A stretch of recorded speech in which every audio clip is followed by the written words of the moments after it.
I need to tell you about the night that changed everything. Not because it was the most dramatic night of my life. It wasn't. But it was the night I realized that I'd been waiting for something my entire life without even knowing I was waiting. My name is Marcus, and this is the story of how 47 minutes in a Brooklyn cafe taught me what it actually means to show up for someone. The coffee had gone cold. Rachel Mitchell wrapped both hands around the mug anyway, not for warmth, but because it gave her somewhere to put her hands. Hands that had a tendency to betray her when she was uncomfortable. And she was uncomfortable, even if she'd never admit it. Not to anyone, especially not to herself. It was 7:47 p.m. on Christmas Eve. The date had been scheduled for 7 o'clock. She knew this with the precision of someone who'd spent the last 13 years measuring her life in exact increments. Meetings at 9 a.m. Conference calls lasting exactly 30 minutes. Quarterly reviews scheduled to the minute. In Rachel's world, late meant disrespect. Late meant you'd already lost. The cafe was called The Lantern. Her best friend Natalie had chosen it without asking, without even wondering if Rachel actually wanted to spend Christmas Eve in a Brooklyn cafe drinking increasingly cold coffee. Fairy lights twisted around exposed brick. A chalkboard menu with letters that tilted like they'd given up trying to stay straight. Tables close enough that you could hear everyone else's conversations. Close enough that you couldn't avoid the weight of their happiness. Rachel hadn't wanted this. Not the coffee. Not the cafe. Not the date. But 6 months ago, something had happened. 6 months ago, Natalie had looked at her, right after the divorce was signed. And she'd said something that had landed differently than most things. Something that had stuck. "You are the most successful person I know," Natalie had said. "And you are also the loneliest." Rachel had responded with what she always responded with. "I'm unencumbered." And Natalie had simply said, "That's the saddest thing I've ever heard." It had taken 3 weeks of phone calls, 3 weeks of texts, and finally Natalie just showing up at her office. 3 weeks to convince Rachel to actually go. 3 weeks for Rachel to change her mind approximately 100 times. She'd changed it that morning, then changed it back while sitting in her car outside the cafe. She'd almost driven away 3 separate times. But something had made her get out of the car. Something had made her walk inside. Now sitting alone at a small table, she was beginning to regret that decision. The waiter appeared with a second coffee on the house. Rachel could see the pity in his eyes, the careful kindness that came from having seen women like her before. Women who'd been left sitting at small tables, waiting for someone who did not show up. Someone in this cafe now knew her story. Someone had witnessed her abandonment. She thought about leaving. She actually stood up, gathered her coat, got halfway to the door. Then she thought about Natalie, about the disappointment on her friend's face if she quit after 47 minutes, about the fact that she'd driven all this way, that she'd stepped outside her controlled life for one evening, and she was going to let 47 minutes of waiting defeat her. So she sat back down. The cafe door opened. Cold air moved across the room like something alive. A man entered. He was not what Rachel had imagined, though she hadn't spent much time imagining anything. Mid-30s, jacket dark with wet snow, hair completely disordered, breathing as though he'd been running hard. He stood in the doorway for a moment and scanned the cafe. When his eyes found Rachel, something shifted in his expression. Relief and embarrassment and apology, all arriving simultaneously. He came to her table. He didn't sit immediately. He stood next to the chair with melted snow dripping onto the floor. Rachel noticed his hands were trembling, not entirely from cold. "I'm sorry." He said this simply, directly. "I know how this looks. My daughter was in the emergency room." Rachel had prepared for many things that evening. Excuses that would be transparent lies. A man trying too hard to charm her. Indifference. Boredom. The particular awkwardness of two strangers pretending there might be chemistry between them. She had not prepared for raw honesty. She had not prepared for the genuine panic still visible in this man's face. She had not prepared for someone to care about something more than a date. "Is she all right?" Rachel asked. The question came automatically, but it also came from somewhere real. Something shifted in his expression. He'd clearly been braced for anger, for judgment, not for concern about his child. "She is now," he said. "Asthma. It comes on fast sometimes in the cold." I stayed until her breathing settled. I should have called. I knew that. I have your number. I should have called. But I was so focused on getting from the hospital to here that I didn't think about anything else. He exhaled like he had been holding that breath for 47 minutes. I'm Daniel Brooks, Rachel Mitchell, she said. He sat down. His hands were still trembling slightly. He was a large man, broad-shouldered, the kind of man who probably looked young at 20, and now carried his years honestly in his face. There was plaster dust on the left knee of his jeans. His coat had a rip in it that he had tried to fix, and hadn't quite succeeded. I'm going to understand completely if you want to leave, he said. The waiter appeared. Daniel looked at the menu for exactly 2 seconds, and ordered water. Rachel watched him order water when he could order anything else. She understood then that he ordered it because he felt like he owed her something, and water was all he could afford to offer. You took the subway, Rachel asked. Subway, and then I walked the last part. Daniel said, I thought it would be easier for you. I thought you lived in Manhattan, but I wasn't sure about the geography. Natalie told me you were important at your company, and I didn't want to assume anything. There was something in the way he said this, a genuine attempt to understand her world, even though they were strangers. Even though, as far as he knew, he'd never see her again. How old is your daughter? Rachel asked. 7, Daniel said. Her name is Sophie? He said the name the way parents say their children's names, when those children have become the entire center of their universe, with a particular kind of gravity, as though the name itself contained weight. She's with my neighbor now, Mrs. Dvorak. She keeps cookies in a tin for Sophie, so Sophie's probably fine. Better than fine. Better than me, definitely. There was a small, involuntary smile on his face as he said this. Rachel realized that when this man smiled even just slightly, his whole face changed. The worry receded. Something softer appeared underneath. Why did you come? Rachel asked, even after something that serious happened. You came anyway. Daniel didn't answer immediately. He wrapped his hands around the glass of water. Outside, the snow continued to fall. The cafe was full of people celebrating. Music played softly in the background. Because I made a commitment, Daniel said finally, and because it was only a year ago that I stopped making commitments to anyone except Sophie, and because the thought of standing up a stranger, even with a legitimate reason, even with the best possible reason, made me feel like I was making the same mistake I made before. Rachel waited.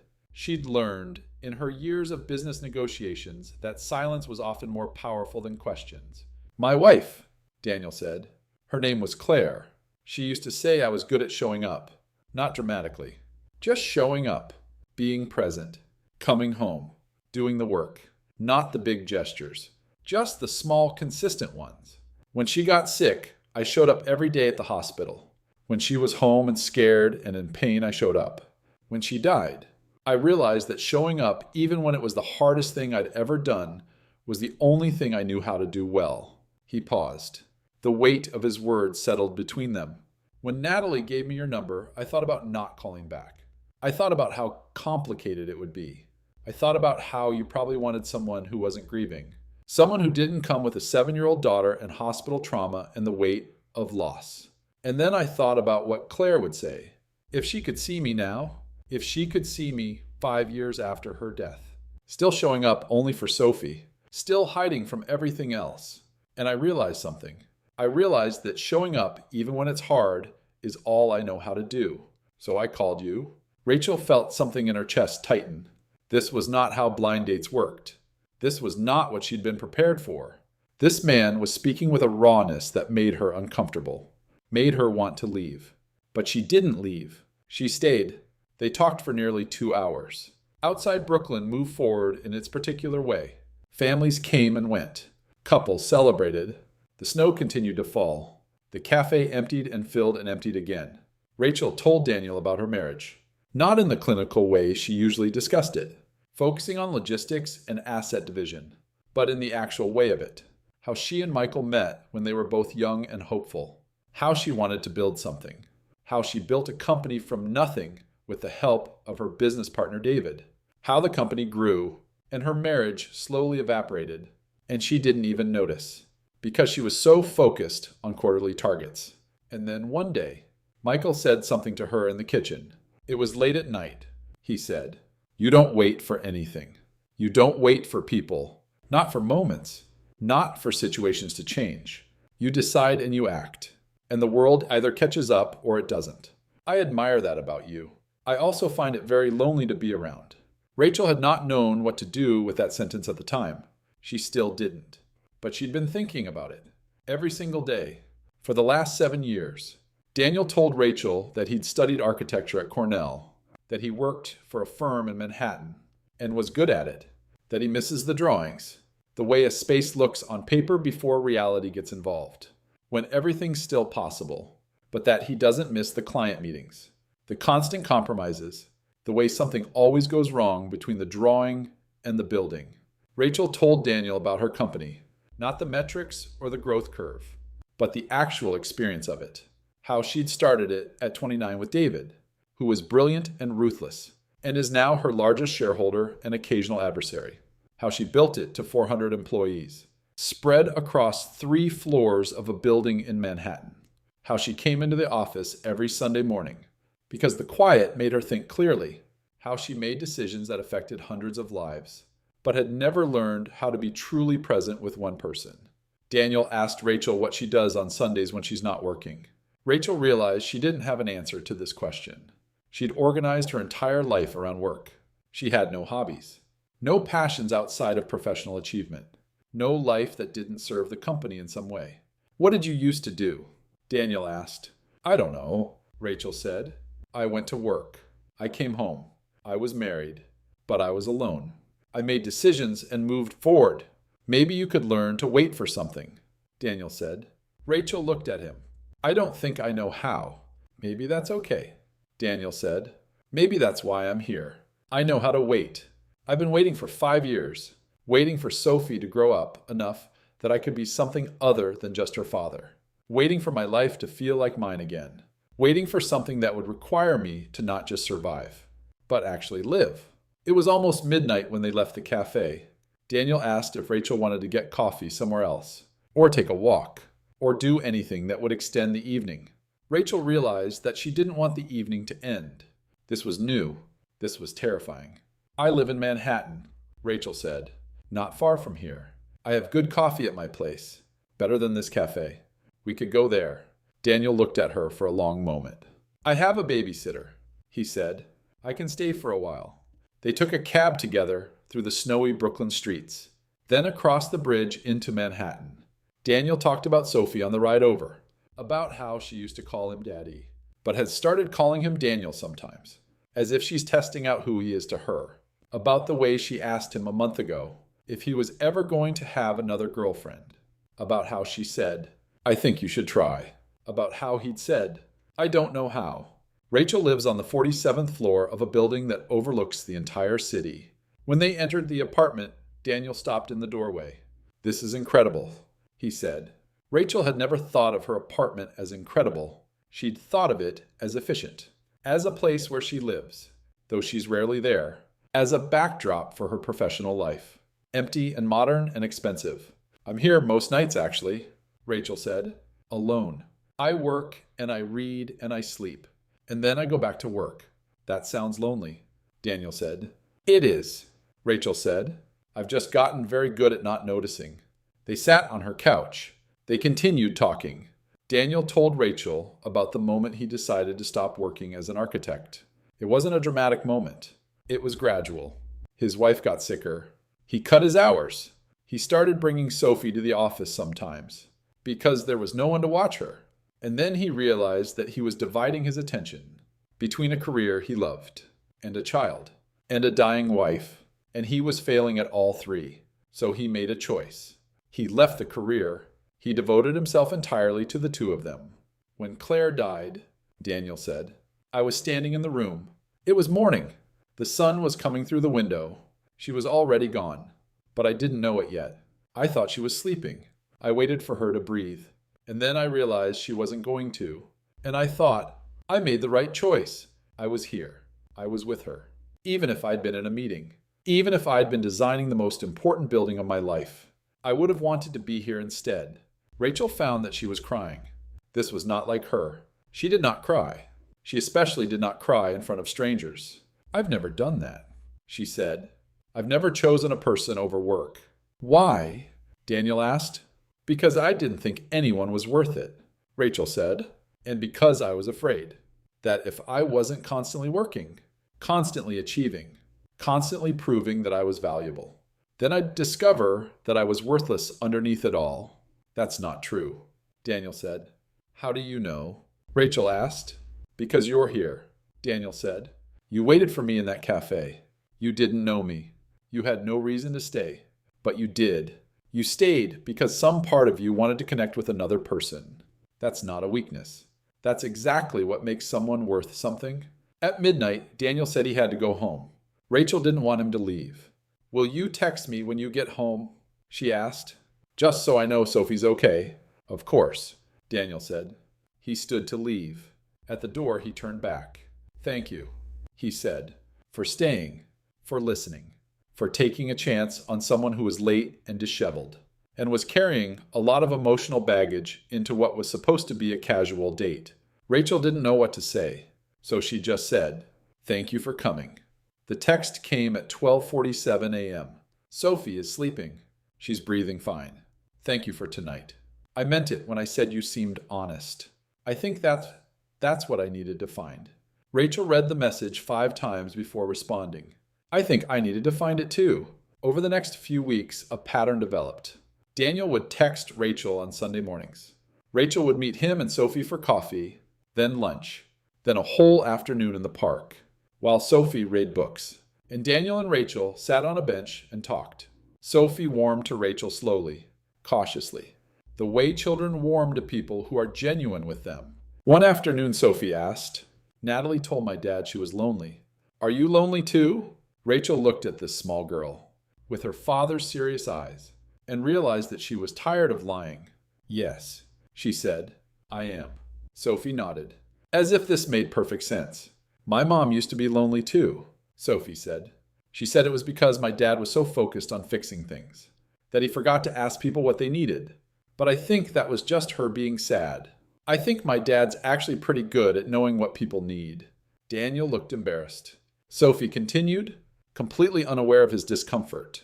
You probably need someone to wait for you sometimes, she said to Rachel, not in a weird way, just someone who shows up, who makes you feel like you matter. Rachel felt something crack inside her chest. This 7-year-old girl was saying things.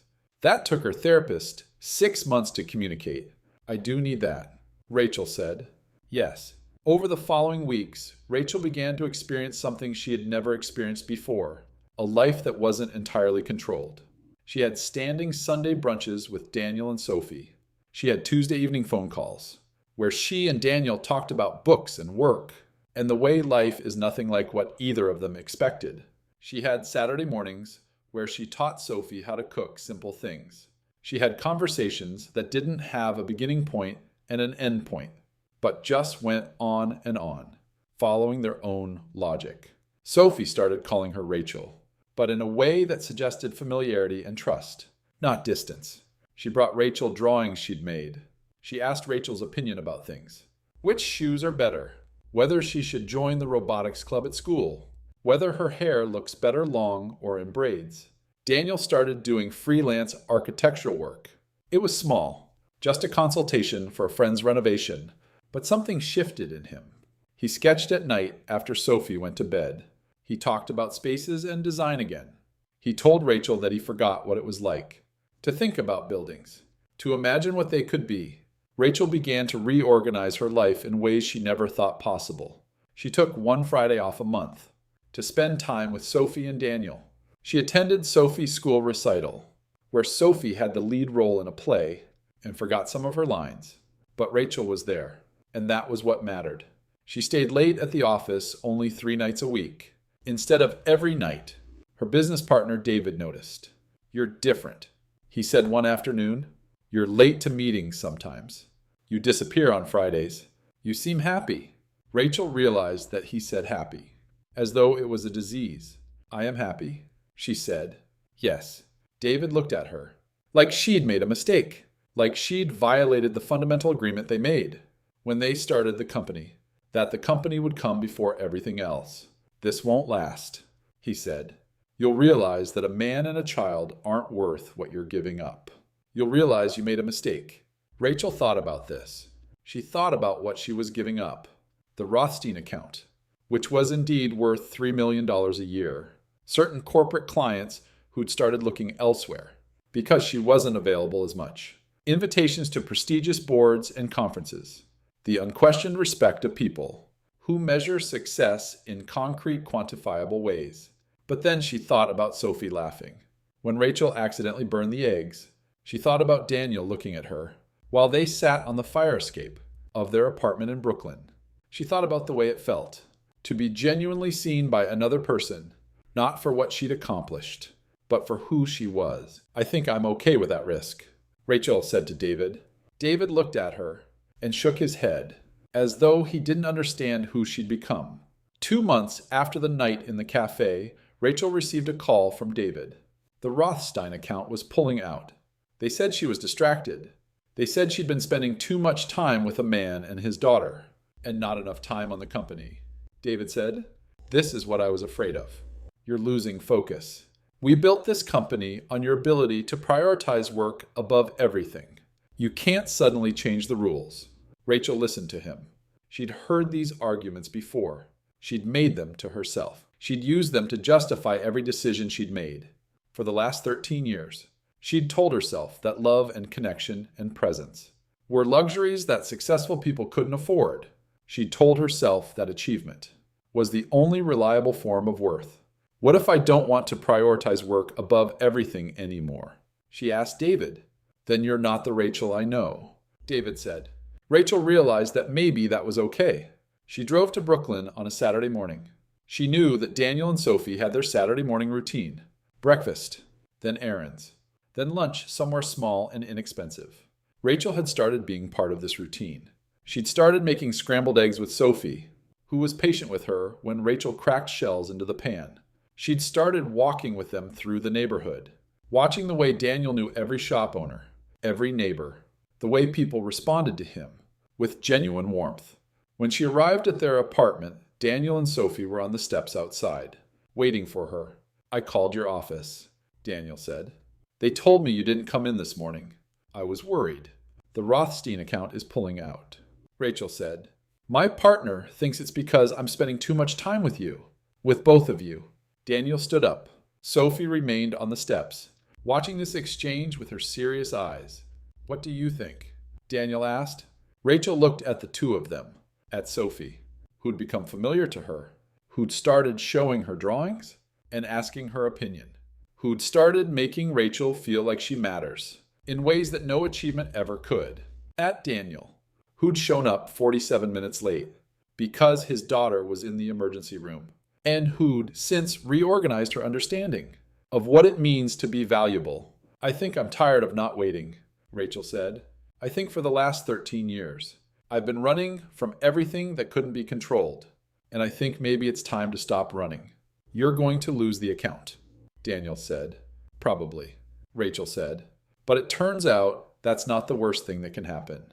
The worst thing is realizing you've built an entire life, and there's no one in it who actually knows you." Sophie tugged on Rachel's hand.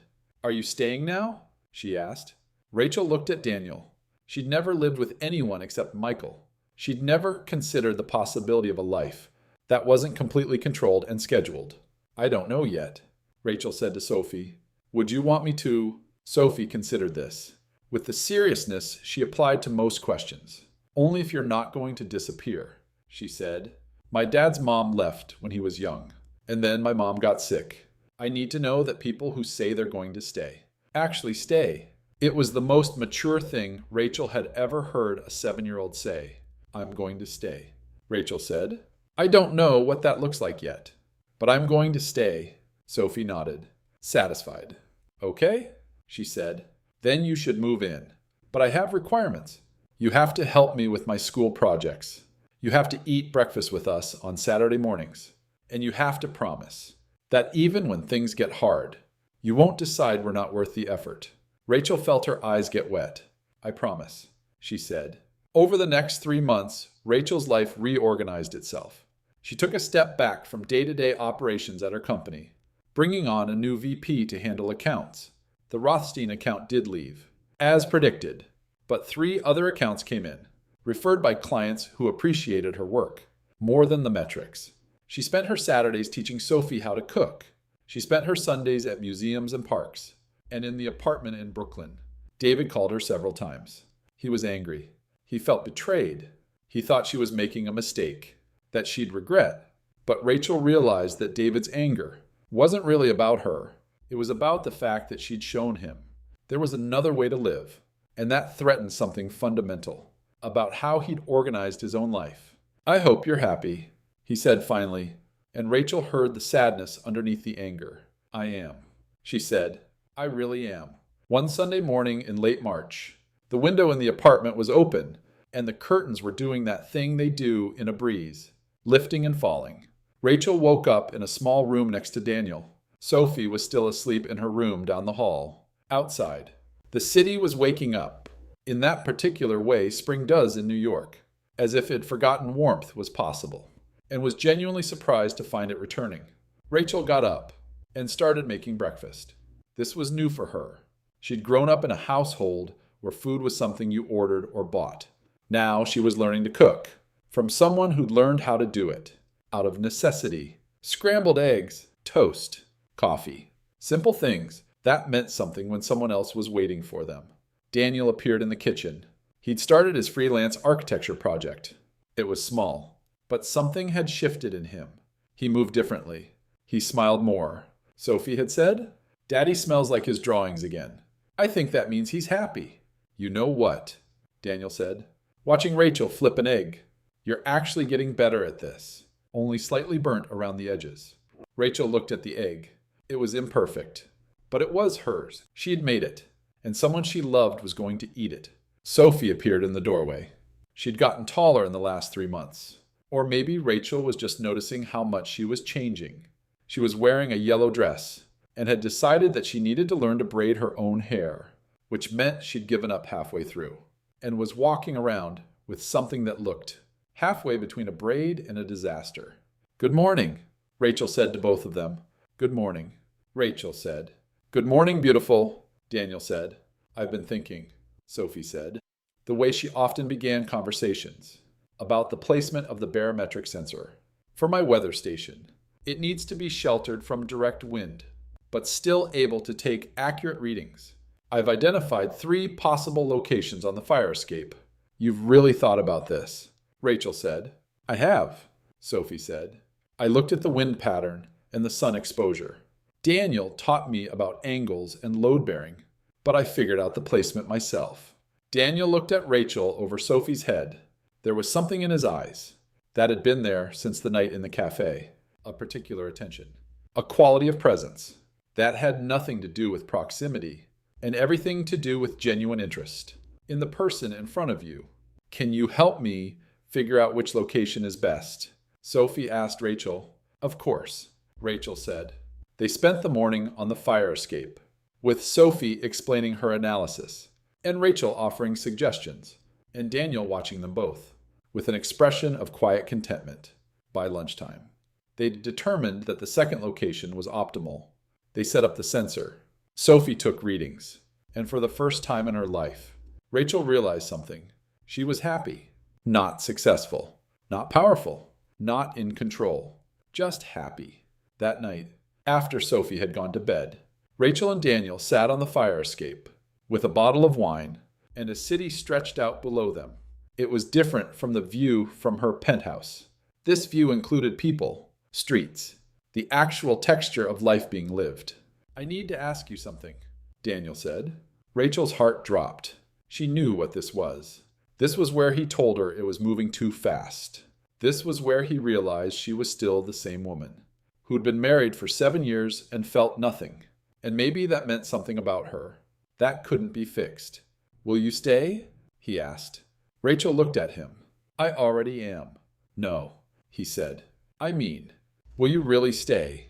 When Sophie gets older, when things get difficult, when you realize you've sacrificed a career you spent 13 years building, when you wake up one day and wonder if you made the right choice, will you actually stay?" Rachel thought about this. She thought about the person she'd been before the cafe. She thought about the woman who'd built an empire and felt empty. She thought about what Sophie had asked her. I need to know that people who say they're going to stay actually stay. Yes, Rachel said. I will stay. Not because I'm sure everything will be easy, but because I've realized that easy doesn't matter. What matters is showing up. What matters is staying when things get hard. What matters is choosing to wait for people instead of running toward the next thing. Daniel reached over and took her hand. I love you, he said. Rachel hadn't said these words in 7 years. She'd said them to Michael at the beginning, but they'd calcified into habit, and then silence, and then nothing. I love you too, she said. And I love Sophie. And I love this life. That feels completely unstructured, and unpredictable, and terrifying. I love it. They sat on the fire escape above Brooklyn, with the lights of the city spread below them, and Rachel realized something. The greatest achievement of her life was not the company she'd built, or the accounts she'd closed, or the lists she'd appeared on.